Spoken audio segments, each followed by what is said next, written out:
City Limits is the result of Time Out journalists' dispute with the owner of London's premier listings magazine.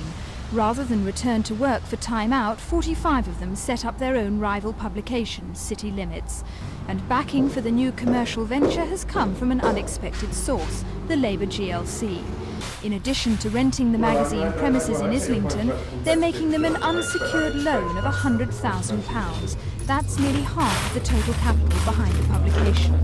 City Limits promises to take news to the limits. Its editors say it will be radical and innovative.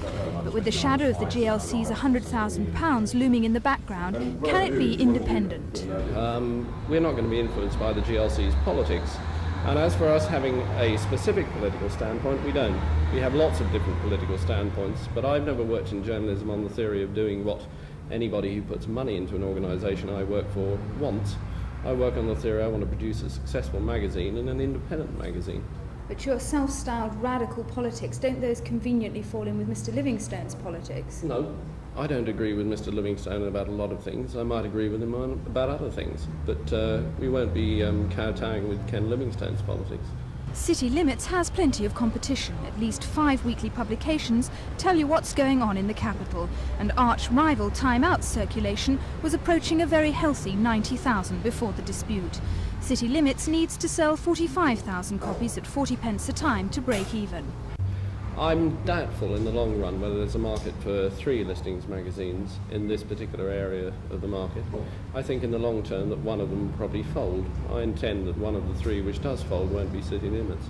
Tory councillors have predictably reacted angrily to the Labour group's largesse.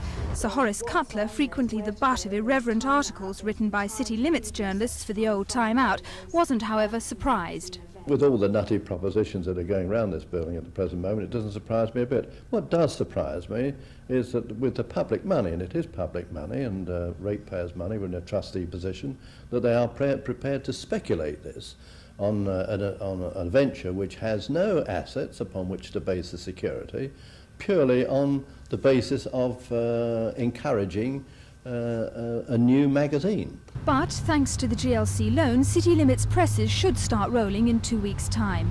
Jane Corbin for Thames News.